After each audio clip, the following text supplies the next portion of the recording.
Hello everybody and welcome to today's snapshot review, which is 14w07a, and today we are in the snapshot on a Friday because yesterday the bug tracker was down and they couldn't release the snapshot. So Friday snapshot this week, and yeah, let's hop into it. First thing we notice is that we have a new item, and that's an iron trapdoor. So yeah, let me place it right here.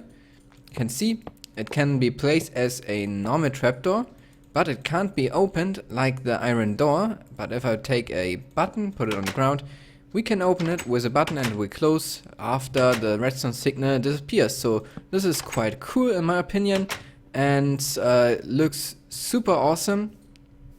I can imagine floor designs with this trapdoor. So yeah, as well as that, another change for the survival gameplay for just players is that if you open your world as a LAN world, you can now set it to spectator mode. So people that join can only be in spectator mode and can spectate you playing, and cannot play in survival, change their game mode and stuff like that. So that's quite cool. And now let's go into the changes for map makers. First change is that the resource pack can now be bundled in a map, so you can give your map for download together with the resource pack. It just needs to go in the right folder in the map, and then you have the resource pack automatically for this map, which is super awesome. Then they added a feature for the testfor commands, and I have this little setup to demonstrate it. When I hover now over my diamond sword, it will find me, but if I have the diamond sword in another slot and selected, nothing happens, and if I select the slot, nothing happens too. And that's because we are searching for a player which has in the inventory in the slot 6b a diamond sword and this slot selected, and that's a cool feature. Next feature is that you can hide fake players in the scoreboard. I have the scoreboard test on the sidebar. I'm in there now, and if I add a fake player, for example, Rika is not with me, but I can add her to the scoreboard. And if I add another player which is called hashtag Rika, there is the scoreboard set for this player, but names with a hashtag in front will not appear in the sidebar. They also added a new feature for scoreboards. It's a operation feature, and that's awesome in my opinion, because you can now do calculations with the scoreboard, and it works like this. We have the scoreboard players as we know, then there's the operation, that's the new command. We want to change sZPeddy and the scoreboard test and multiply it with Rika and in the scoreboard test. So what you see now, I got 20, Rika got 5, and when I run this command, I will have 100, because 20 by 5 is 100, and we can do the same with the division, like this, and the subtraction, of course, and we can add it, and I wonder what happens if I add it,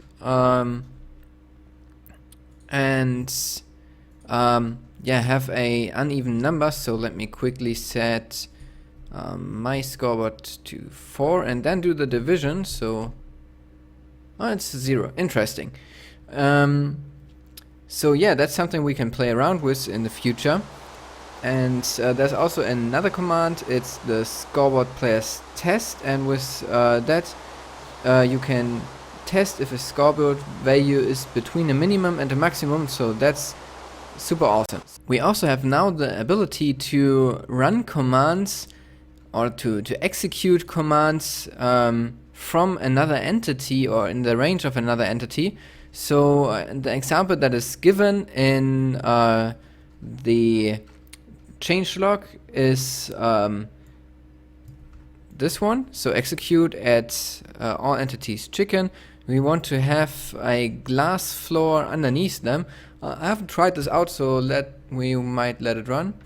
I think we don't have any chickens around, so I will quickly spawn some in so we can see.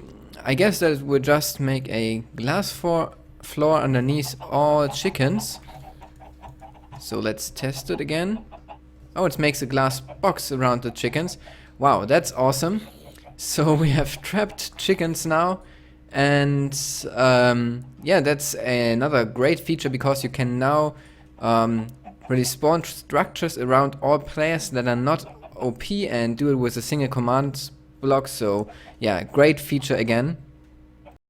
There's also a new feature that we can detect for a rotation of an entity or of a player. So let's try to run this command. It might kill myself. No, it didn't. So I killed now all the entities that were looking in this direction, so between -15 and 15 in X and -45 and 45 in the Y rotation. And that's cool because you can detect players looking in a certain direction or standing on a certain area and looking in a certain direction. So technically we can detect now if somebody is looking at something, because when I have a room here and want to detect if the player is looking at the chicken, I can just take the rotation and the position, and yeah, so I can see when somebody is staring at something. There's a new feature as well that I've waited a long time for, which is setting scoreboards for single groups of players. So we can have different scoreboards displayed on the side by defining for which team the scoreboard should be displayed. So if you imagine now you're in a word and you can select yourself which scoreboard you want to have on the sidebar and in the list and so on, because you can just join a team for which these scoreboards are set. That's an awesome feature, and it was that, of course, for PvP maps. When we press the F3 screen now, we can look at blocks, and over here where my mouse is, it will tell us where we are looking at. So the coordinates of this block and of this one. So this block is one block underneath my feet, and it will tell me that it's the block -204, 73 and 234, and that's great if you're playing around with the fill and clone commands, because you can now just take a look. Okay, I want to fill from this block, look at the coordinates, to this block, look at these coordinates, and that's a great addition to the game. We can also now give items or blocks that have already an NBT tag, so it doesn't change after placing. Like when you place the block before, it will lose its name, if you remember that.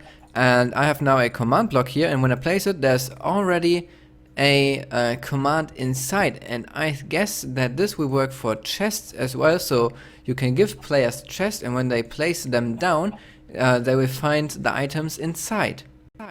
And with that feature, we can also now, instead of just pressing, let me clear my inventory, when I press just the pick block key, which is my mouse wheel, I will get a command block. But when I now do control mouse wheel, I will get the command block with the command inside, so I will copy the NBT tag too. The tell raw command can now include scores from a scoreboard. So if I run this command here, which is just a text have and then score name or score, and then the name is Rike from the scoreboard and objective is test, and then as text it's just diamonds. It's the example that I copied with the scoreboard that I have here. It will tell have 5 diamonds because Rike's scoreboard is 5. We also have now the new testforblock command, which will compare 2 areas of a map, so we can compare if 2 blocks are the same in a map.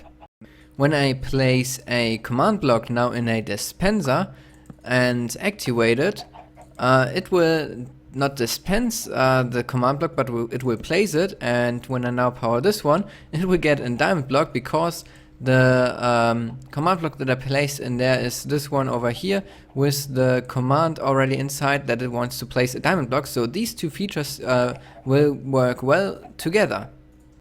And the last feature for today's snapshot is that you can now hide name tags for another team. So there's a new option for the team scoreboard, which is name tag visibility, and you can hide the name tags from a team for others, so only your team can see the name tags. So you can't see name tags through walls, and that might be super cool, for example, for the UHC, so you don't have to shift all the time anymore because the opponents can't see your name tag. So that's it for me for today's snapshot review. I hope you enjoyed it. If you did, feel free to leave a like, subscribe if you haven't already, and share this video with your friends. And please feel free to leave some comments and discuss about the new features in the comments. I will be there too, as always, and I will see you in the next video.